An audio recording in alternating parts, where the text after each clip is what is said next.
नमस्कार दोस्तों, कैसे हैं आप। तो अब तक हम लोग जनरल नॉलेज में male personality of India, female personality of India और पिछले सप्ताह के, पिछले वीक के जो भी कुछ इंपॉर्टेंट करंट अफेयर्स थे उसके बारे में जाना। और हम उम्मीद करते हैं कि आप लोग इसको रिवाइज कर लिए होंगे और आगे भी हम लोग जो भी एग्ज़ाम के पॉइंट ऑफ व्यू से इम्पॉर्टेंट चैप्टर्स हैं उसको जल्द से जल्द हम लोग कवर करें, ताकि हम एग्ज़ाम में अच्छा से अच्छा और बेहतर मार्क्स ले आ पाएँ।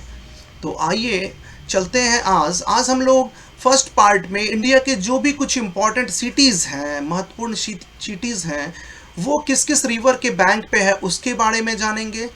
और नेक्स्ट पार्ट में हम कुछ बुक्स और ऑथर्स, जो भी इम्पोर्टेंट बुक्स हैं हमारे एग्ज़ाम के पॉइंट ऑफ व्यू से, जो भी रेलेवेंट बुक्स हैं और उनके ऑथर्स हैं उसके बारे में हम लोग जानेंगे। तो पहले हम लोग देखते हैं कि जो जो इम्पोर्टेंट सिटीज़ हैं उत्तर प्रदेश में, हम देखते हैं कौन कौन सी सिटीज़ हैं। वाराणसी और कानपुर, ये दो सिटी हैं जो गंगा रिवर पे है। वैसे गंगा रिवर पे बहुत सारी सिटीज़ हैं, आगे हम लोग जब बढ़ेंगे तो बहुत सारी सिटीज़ का नाम आएगा जो गंगा रिवर पे है। यहाँ हम देखते हैं मैप में भी, मैप मैंने आप लोगों की सुविधा के लिए लगा दिया है ताकि आप आसानी से जो है इसको कोरिलेट कर सकें, लिंक कर सकें। तो हम देखते हैं कि गंगा रिवर जो है, गंगा रिवर, वाराणसी जो है, वाराणसी गंगा रिवर पे है और कानपुर है। यहाँ आगरा आप देख सकते हैं वो यमुना रिवर पे है। तो आप इस मैप की सहायता से आप आसानी से इसको समझ सकते हैं। आगरा यमुना रिवर पे है, न्यू दिल्ली भी जो है वो हमारा यमुना रिवर पे ही है। इलाहाबाद जो है, इलाहाबाद गंगा, यमुना और सरस्वती, कह रहा है कि confluences of Ganga, Yamuna and Saraswati river also said to be Sangam, इसे संगम ही बोला जाता है। और इलाहाबाद जो है वो संगम पे ही है, वो गंगा, यमुना और सरस्वती जहाँ पे मर्ज होती है उस जगह पे इलाहाबाद सिटी है। अयोध्या सरयू नदी पे है। मथुरा भी दिल्ली से लगा हुआ है और ये भी यमुना रिवर पे ही है। तो मथुरा, आगरा, दिल्ली ये सभी यमुना रिवर पे है। लखनऊ, उत्तर प्रदेश का कैपिटल लखनऊ है, ये गोमती रिवर पे है, गोमती रिवर पे।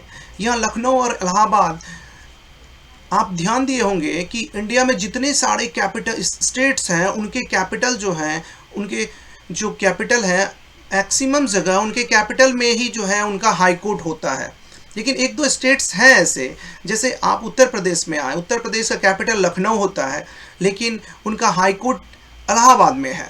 इसी तरह जब आप गुजरात जाते हैं, गुजरात चलते हैं हम लोग, तो गुजरात का कैपिटल गांधीनगर होता है जबकि उनका हाई कोर्ट जो है वो अहमदाबाद में है।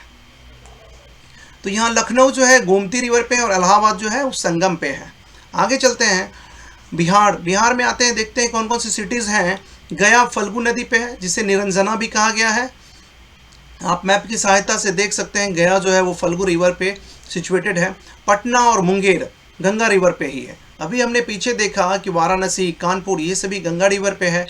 पटना, मुंगेर ये दोनों सिटी भी जो हैं ये गंगा रिवर पे ही है। आगे चलते हैं वेस्ट बंगाल में, जब हम चलते हैं तो वेस्ट बंगाल में कोलकाता और हावड़ा ये दोनों रिवर जो हैं वो हुगली नदी पर है। कोलकाता और हावड़ा ये दोनों हुगली नदी पर है। यहाँ आप मैप की सहायता से इसको फाइंड कर सकते हैं और उसका हेल्प ले सकते हैं। अब बढ़ते हैं हम लोग मध्य प्रदेश की ओर। मध्य प्रदेश में ग्वालियर जो है, मध्य प्रदेश का कैपिटल भी है ग्वालियर, और ग्वालियर जो है वो चंबल रिवर पे है। ग्वालियर चंबल रिवर पे है। उज्जैन काफ़ी इम्पोर्टेंट सिटी है रिलीजन के पॉइंट ऑफ व्यू से भी। इंडिया में 12 ज्योतिर्लिंग हैं और उन 12 ज्योतिर्लिंग में एक ज्योतिर्लिंग उज्जैन में भी आता है जो महाकालेश्वर के नाम से जाना जाता है। तो उज्जैन सिप्रा रिवर पे है और ग्वालियर जो है वो चंबल रिवर पे है। चंबल रिवर पे कोटा भी एक सिटी है, राजस्थान का कोटा शहर, वो भी चंबल नदी पे ही है। न्यू दिल्ली के बारे में भी हमने जाना, न्यू दिल्ली यमुना रिवर पे है। अब उत्तराखंड की ओर बढ़ते हैं हम लोग। बद्रीनाथ, ये सभी जगह जो है, बद्रीनाथ, हरिद्वार, ऋषिकेश, ये सब रिलीजन पॉइंट ऑफ व्यू से काफ़ी इंपॉर्टेंट सिटीज़ हैं। बद्रीनाथ जो है अलकनंदा रिवर पे है। हरिद्वार और ऋषिकेश ये दोनों भी गंगा रिवर पे है। तो अभी हमने 4-5 सिटी के बारे में जाना जो गंगा रिवर पे है। पटना, मुंगेर, और फिर हमने आगे देखा था आपको फर्स्ट स्लाइड में कि वाराणसी और कानपुर जो है ये दोनों भी गंगा रिवर पे ही है। फिर हरिद्वार, ऋषिकेश ये सभी गंगा रिवर पे हैं। असम की ओर जब बढ़ते हैं नॉर्थ ईस्ट में, असम का कैपिटल जो है वो दिसपुर है। असम में डिब्रूगढ़, गुवाहाटी और लखीमपुर, ये कुछ इम्पॉर्टेंट सिटीज़ हैं, वो ब्रह्मपुत्र रिवर पे है। असम में ब्रह्मपुत्र नदी है। ब्रह्मपुत्र नदी पे ये तीनों जो इम्पोर्टेंट सिटी हैं, कुछ इम्पोर्टेंट सिटीज़ हैं जो डिब्रूगढ़, गुवाहाटी और लखीमपुर है, ये सभी ब्रह्मपुत्र रिवर पे है। शादिया जो है लोहित रिवर पे है। शादिया लोहित एक जो है वो रिवर है, उस पे शादिया है। अब हम जब जम्मू कश्मीर की ओर चलते हैं, जम्मू कश्मीर में जब आप जम्मू कश्मीर के मैप को देखते हैं तो आपको एक तरफ से सारे रिवर्स नज़र आएंगे, सतलज, ब्यास, रावी, चिनाब, झेलम, इंडस, ये सभी रिवर एक साथ एक लाइन से लगे हुए हैं।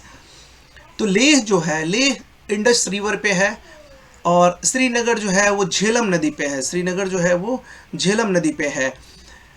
हिमाचल प्रदेश में जब हम चलते हैं, कुल्लू मनाली का नाम हम काफ़ी सुनते हैं। यहाँ पर काफ़ी सैलानी लोग जो है घूमने के लिए जाते हैं, काफ़ी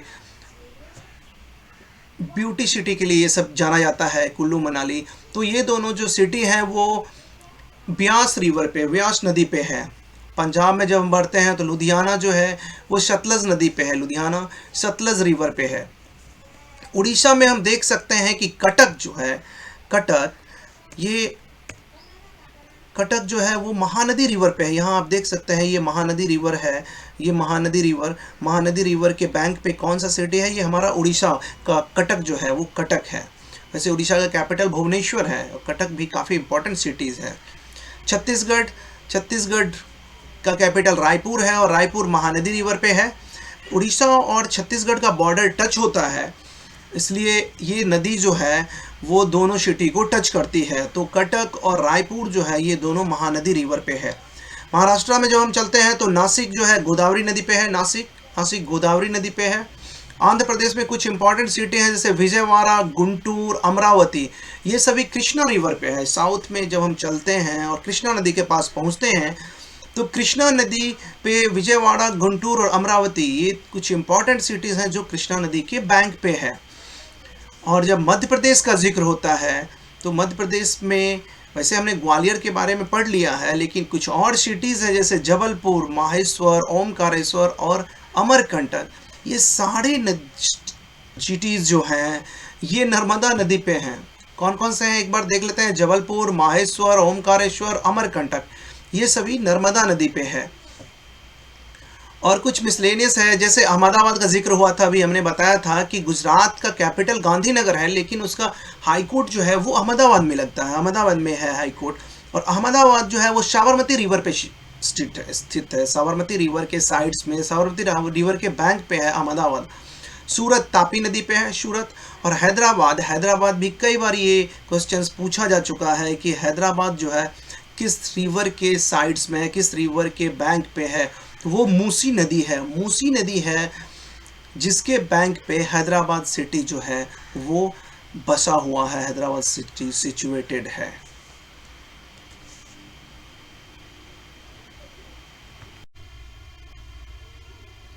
तो जैसा कि हमने शुरुआत में बताया था कि सेकंड पार्ट में हम लोग बुक्स और ऑथर के बारे में जानेंगे कि कौन कौन से बुक्स हमारे एग्ज़ाम के पॉइंट ऑफ व्यू से रेलिवेंट है और उनके कौन कौन से राइटर हैं, कौन कौन से ऑथर हैं, तो उसके बारे में हम लोग अभी जानेंगे। पंचतंत्र काफ़ी इंपॉर्टेंट बुक्स है, पंडित विष्णु शर्मा ने लिखा था इस बुक्स को। पंचतंत्र बुक्स जो है इसे पंडित विष्णु शर्मा ने लिखा था। मुद्रा राक्षस विशाखदत्त ने लिखा था। मुद्रा राक्षस को किसने लिखा था? इसके राइटर कौन थे? विशाखदत्त थे। अष्टाध्यायी पाणिनि है, अष्टाध्यायी जो है उसको पाणिनि ने लिखा था। कालिदास का नाम हम लोग बचपन से जानते हैं, उनकी कई सारे किस्से, कहानियाँ, स्टोरीज हम लोग सुने हैं। तो उन्होंने बहुत सारे इंपॉर्टेंट बुक्स लिखे हैं जो कई सारे एग्जाम में पूछे जा चुके हैं। रघुवंशम, कुमार संभवम, मेघदूतम, अभिज्ञान शकुंतलम, ये सभी काफ़ी इंपॉर्टेंट बुक्स हैं जिसको कालिदास ने लिखा था। आप इसको अगर लगातार 2 बार 3 बार अगर पढ़ लें, देख लें, तो आपको ईजिली ये जो है, ये सब नाम जो है, ऑथर्स के नाम, बुक्स के नाम जो है आपके दिमाग में आ जाएगा। वैसे भी आपको एग्ज़ाम में MCQ है, आपको ऑप्शंस दिए रहेंगे, तो आप आसानी से टिक कर सकते हैं और करेक्ट आंसर को सही कर सकते हैं आप। तो नेक्स्ट चलते हैं मिताक्षरा। मिताक्षरा को विज्ञानेश्वर ने लिखा। मिताक्षरा, राजतरंगिणी, कल्हण ने लिखा है राजतरंगिणी को। अर्थशास्त्र कौटिल्य ने लिखा था, अर्थशास्त्र जो है उसको कौटिल्य ने लिखा था। भगवत गीता, महाभारत, ये दोनों ऐसे बुक्स हैं जो हम लोग बचपन से सुने हैं, हम लोग बचपन से जानते हैं भगवत गीता और महाभारत के बारे में। और उसको लिखने वाले थे वेद व्यास जी। वेद व्यास जी ने लिखा था भगवत गीता और महाभारत को। बुद्ध चरितम अश्वघोष ने लिखा था बुद्ध चरितम। गीत गोविंद जयदेव ने लिखा था गीत गोविंद को। कादम्बरी बाण भट्ट, कादम्बरी जो है उसको बाण भट्ट ने लिखा था। मालती माधव, ये भी काफ़ी इंपॉर्टेंट बुक्स है और कई बार पूछा जा चुका है। इसको भवभूति ने लिखा है, मालती माधव को भवभूति ने लिखा है। नेक्स्ट है शाहनामा, शाहनामा फिरदौसी ने लिखा था शाहनामा। ये सभी मुगल एम्पायर के, मुगल काल का के कुछ इंपॉर्टेंट बुक्स हैं जिसमें शाहनामा आता है, उसको फिरदौसी ने लिखा था। आईने अकबरी और अकबरनामा अबुल फजल जी ने लिखा था। आईने अकबरी और अकबरनामा अबुल फजल ने लिखा था। बीजक और रामायणी, कबीरदास के बारे में भी कई सारी स्टोरीज हम लोग बचपन से सुने हैं। तो कबीरदास जी ने बीजक और रामायणी जो ये बुक्स है इनको कबीरदास जी ने लिखा था। हुमायूं नामा गुलबदन बेगम ने लिखा था। हुमायूं नामा गुलबदन बेगम ने लिखा था। मुल्कराज आनंद जी का कुछ इंपॉर्टेंट बुक्स हैं, जैसे कुली, कई बार पूछा जा चुका है कुली बुक्स को किसने लिखा है। मुल्कराज आनंद जी ने लिखा है कुली को। To leaves and a bird, ये भी मुल्कराज आनंद जी ने ही लिखा है। कन्फेशन ऑफ ए लवर, ये भी उन्होंने ही लिखा था। यानी मुल्कराज आनंद जी ने coolie, confession of lover, two leaves and a bird, ये सभी बुक्स जो है मुल्कराज आनंद जी ने लिखा था। Hinduism, autobiography of unknown Indian, a passage to England, ये सभी कुछ इंपॉर्टेंट बुक्स हैं। कॉन्टिनेंट ऑफ क्राइम, ये सभी नीरज सी चौधरी, ये भी काफ़ी इंपॉर्टेंट बुक्स है। ये काफ़ी इंपॉर्टेंट, ये अच्छे ऑथर हैं, इन्होंने ये बुक्स लिखा है और ये भी काफ़ी सारे एग्जाम में पूछा जा चुका है। तो इसको आप ध्यान रख लें कि नीरज सी चौधरी ने जो कुछ इंपॉर्टेंट बुक्स लिखा है वो उसमें आता है हमारा Hinduism, autobiography of an unknown Indian, a passage to England, culture in the vanity bag और कॉन्टिनेंट ऑफ क्राइम, ये सभी कुछ इंपॉर्टेंट बुक्स हैं। रविन्द्रनाथ टैगोर, पिछली क्लास में हमने रविन्द्रनाथ टैगोर के बारे में चर्चा किया था कि 1930 में Rabindranath Tagore was the first Indian who received the Nobel Prize in Literature। Rabindranath Tagore को लिटरेचर में 1913 में अवार्ड मिला था, नोबेल प्राइज़ मिला था, और वो भी कौन से बुक्स के लिए, गीतांजलि के लिए मिला था। तो उन्होंने कुछ जो इम्पोर्टेंट बुक्स है अभी हम लोग देखते हैं उसमें क्या क्या है। चित्रांगदा है, चित्रांगदा लिखा, गीतांजलि है, घोड़ा है, हंग्री स्टोन्स है, चंडालिका है, ये सभी कुछ इंपॉर्टेंट बुक्स हैं जिसे रविन्द्रनाथ टैगोर ने लिखा था। एक बार फिर से देख लेते हैं। चित्रांगदा, गीतांजलि, घोड़ा, चंडालिका और हंग्री स्टोन, ये सभी बुक्स जो है रविन्द्रनाथ टैगोर द्वारा लिखा गया था। कुलदीप नैयर जी का नाम काफ़ी आता है। कुलदीप नैयर जी के द्वारा लिखा गया बुक्स जो है ये भी काफ़ी सारे एग्जाम में पूछे गए हैं। तो एक बार उस पर नज़र दौड़ा लेते हैं हम लोग। The judgement, distance neighbours, India, the critical years in jail, India after Nehru, between the lines, ये सभी इंपॉर्टेंट बुक्स हैं जो कुलदीप नैयर के द्वारा लिखा गया है। फर्स्ट वन है द जजमेंट, नेक्स्ट है डिस्टेंस नेवर्स इंडिया, नेक्स्ट है the critical years in jail और इंडिया आफ्टर नेहरू, और एक और बुक्स है बिटवीन द लाइन्स। ये सभी कुछ इंपॉर्टेंट बुक्स हैं जो कुलदीप नैयर जी के द्वारा लिखा गया है। Life divine essays on Gita, Shri Aurobindo Ghosh ने लिखा था। श्री अरविंद घोष थे, उन्होंने जो है लाइफ डिवाइन जो है, ऐसे ऑन गीता, ये सभी चीज़ें लिखा था। उन्होंने 2 बुक्स उन्होंने लिखा था। डेथ ऑफ ए सिटी, फिर 49 डेज, ये अमृता प्रीतम जी, बहुत ही प्रोमिनेंट राइटर है अमृता प्रीतम जी, उन्होंने लिखा है डेथ ऑफ ए सिटी। कागज़ दे कैनवास, ये भी इंपॉर्टेंट बुक्स है और कई बार एग्जाम में पूछा जा चुका है, कागज़ दे कैनवास। और 49 डेज अमृता प्रीतम ने लिखा है। हमने कुछ वैसे इंपॉर्टेंट बुक्स को सेलेक्ट किया है जो आपके एग्ज़ाम के पॉइंट ऑफ व्यू से काफ़ी इंपॉर्टेंट है, काफ़ी रेलिवेंट है। मुंशी प्रेमचंद जी, मुंशी प्रेमचंद ने बहुत सारे स्टोरी, बहुत सारे बुक्स लिखे थे, उसमें से कुछ इंपॉर्टेंट है गबन, गोदान, रंगभूमि, ये सभी चीज़ें उनके द्वारा, ये सभी जो बुक्स हैं ये उनके द्वारा लिखा गया कुछ इंपॉर्टेंट बुक्स हैं। तो इसको आप ध्यान में रखें, गबन, गोदान रंगभूमि, ये सभी मुंशी प्रेमचंद ने लिखा था। खुशवंत सिंह, इनके भी कई सारे बुक्स जो हैं जो एग्जाम में आ चुके हैं, ये भी काफ़ी अच्छे राइटर हैं। इंदिरा गांधी रिटर्न्स, इंदिरा गांधी, बढ़े कदम, द कंपनी ऑफ वुमेन, ये सभी बुक्स जो हैं ये खुशवंत सिंह द्वारा लिखा गया। एक बार फिर से देखते हैं कौन कौन से बुक्स खुशवंत सिंह ने लिखा है। इंदिरा गांधी रिटर्न्स, इंदिरा गांधी, बढ़ते कदम और द कंपनी ऑफ वुमेन, ये सभी बुक्स जो है खुशवंत सिंह द्वारा लिखा गया है। आर के नारायणन, उन्होंने लिखा है the dark room, Malgudi days, Malgudi days कई बार एग्जाम में पूछा जा चुका है कि Who has written Malgudi days, R K Narayan ने लिखा है Malgudi days. Guide, my days, Swami and friends, ये सभी कुछ बुक्स हैं जो आर के नारायणन द्वारा लिखा गया है। The dark room, Malgudi days, guide, my days, Swami and friends, ये सभी बुक्स जो है वो आर के नारायणन जी ने लिखा है। Indian philosophy, doctor Sarvepalli Radhakrishnan, Sarvepalli Radhakrishnan के बारे में पिछली कक्षा में हम लोग पढ़ चुके हैं, पिछली क्लास में, कि इनको जो है ये पहले थे, एक तो सेकंड जो है हमारे ये फर्स्ट वाइस प्रेसिडेंट थे, और नेक्स्ट चीज़ इनको सबसे पहले जब भारत रत्न दिया गया था तो उनमें इनका भी नाम था 1954 में सर्वपल्ली राधाकृष्णन का, और इन्होंने इंडियन फिलॉसफी लिखा। सरोजनी नायडू, सरोजनी नायडू ने गोल्डन थ्रेशोल्ड, ब्रोकन विंग्स लिखा है। सरोजनी नायडू की भी चर्चा पिछली क्लास में हो चुकी है। जयशंकर प्रसाद, कामायनी, आंसू और आजाद शत्रु, ये कुछ इंपॉर्टेंट बुक्स हैं जिसे जयशंकर प्रसाद ने लिखा है। भारत भारती, भारत भारती जो है वो मैथिली शरण गुप्त ने लिखा है। भारत भारती, मैथिली शरण गुप्त, काफ़ी अच्छी राइटर थे ये, इन्होंने लिखा है भारत भारती। और कुरुक्षेत्र, उर्वशी, रामधारी सिंह दिनकर, काफ़ी अच्छे राइटर थे ये हिंदी के, तो कुरुक्षेत्र, उर्वशी, इन्होंने रामधारी सिंह दिनकर ने लिखा है। इटर्नल इंडिया, इंदिरा गांधी ने लिखा था इटर्नल इंडिया, और इंदिरा गांधी पहली महिला थी, फर्स्ट लेडी थी जिन्हें भारत रत्न मिला था, जो फर्स्ट क्लास में हम लोगों ने पढ़ा था, उसमें सेकंड क्लास में। तो इटर्नल इंडिया जो है वो इंदिरा गांधी ने लिखा था। नेक्स्ट चलते हैं, यामा, यामा महादेवी वर्मा द्वारा लिखा गया बुक्स है, काफ़ी इंपॉर्टेंट बुक्स है यामा, और यामा भी एग्जाम में, कई सारे एग्जाम में पूछा गया है, तो आप इसको ध्यान रख लें। यामा, निहारिका, नीरजा, ये सभी महादेवी वर्मा द्वारा लिखा गया था। वी.एस. नायपॉल, वी.एस. नायपॉल को 2001 में इनको भी लिटरेचर के लिए नोबेल प्राइज़ मिला था, ये भी इंडियन ओरिजिन के ही हैं, इंडियन मूल के ही हैं।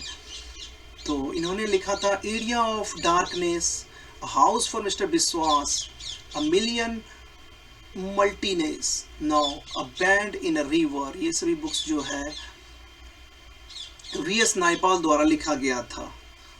Area of darkness, a house for mister Biswas, a band of the river, ये सभी बुक्स जो है वी.एस. नायपॉल द्वारा लिखा गया था।